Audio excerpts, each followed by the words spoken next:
Press ক্লাবে আয়োজিত হলো ফাদার্স ডে। সম্প্রতি কলকাতা প্রেস ক্লাবে ফাদার্স ডে এবং ওয়ার্ল্ড এল্ডার অ্যাবিউজ ডে উপলক্ষে অল বেঙ্গল সেন্সের তরফ থেকে একটি আলোচনা সভার আয়োজন করা হয়েছিল। আলোচনা চক্রের মূল বিষয়বস্তু ছিল প্রবীণ মানুষের পারিবারিক এবং সামাজিক জীবনে নানা রকম নিপীড়ন এবং অবহেলা থেকে মুক্ত করা এবং তাদের মূল স্রোতে ফিরিয়ে আনা। এই অনুষ্ঠানে বিশিষ্ট বক্তা হিসাবে উপস্থিত ছিলেন ডক্টর ধীরেশ চৌধুরী, ডক্টর কল্যাণ প্রসাদ ঘোষ, মৃণাল বিশ্বাস, ডক্টর দেবাঞ্জন ব্যানার্জি সহ প্রমুখ ব্যক্তিবর্গ। অনুষ্ঠানের মূল উদ্যোক্তা এবং আয়োজকেরা ছিলেন বেঙ্গল মেন্স ফোরামের president Nandini Bhattacharya.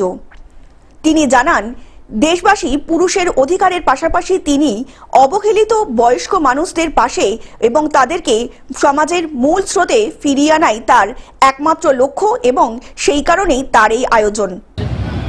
Father's day সেলিব্রেশনে আমাদের মূল উদ্দেশ্যটা হচ্ছে যে ফাদার্স বলতে আমরা একটা বয়সকে মিন করি, তো বিশেষ করে ধরুন সিনিয়র সিটিজেন, তাদেরকে উদ্দেশ্য করেই আজকে বেসিক্যালি আমাদের এই প্রোগ্রামটা। সিনিয়র সিটিজেনরা কী করে সুস্থ থাকবে দীর্ঘদিন ধরে, এবং সেটাও যদি ওষুধ ছাড়া সুস্থ থাকা যায়, এবং সেটা কীভাবে থাকতে পারে সেটা নিয়ে আজকে আলোচনার বিষয় এখানে হবে। দেখুন, অ্যাজ এ ওয়েলনেস কনসালটেন্ট হিসাবে আমার কাছে প্রচুর ক্লায়েন্ট যারা আসে সিনিয়র সিটিজেন, আমি তাদের একটাই কথা বলি, সিনিয়র সিটিজেন মানে জীবনের বেস্ট লাইফ।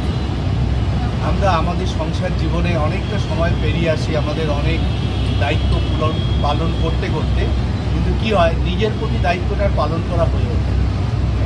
তো এই সিনিয়র সিটিজেন যখন আমরা 60 বছর ক্রস করি, এই সময়টা হচ্ছে বেস্ট টাইম যখন নিজের প্রতি দায়িত্বটাকে পালন করা উচিত।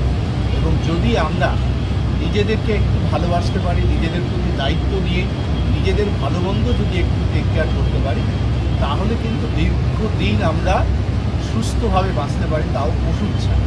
এবং এর অনেকগুলো প্যারামিটার আছে যেগুলো ডিটেলসে হয়তো আজকে প্রোগ্রামে আলোচিত হবে। তার মধ্যে দুই একটা বলি আপনাদের, সেটা হচ্ছে, দেখুন, আমাদের হেলথের একটা ডেফিনেশন আছে এবং এই ডেফিনেশনটা দিয়েছে WHO বলছে যে একটা মানুষ যখন ফিজিক্যাল, মেন্টাল এবং সোশ্যাল এই তিনটে দিক যখন কমপ্লিট 100% ওয়েলবিং থাকে, শুধুমাত্র যে তার কোনো রোগ নেই বা কোনো ইনফরমিটিস নেই সেটা নয়, এই সবগুলো যখন ভালো থাকে তখনই কিন্তু মানুষকে হেলথি বলা হয়। কলকাতা থেকে অনির্বাণ দত্তের রিপোর্ট, গ্লোব নিউজ।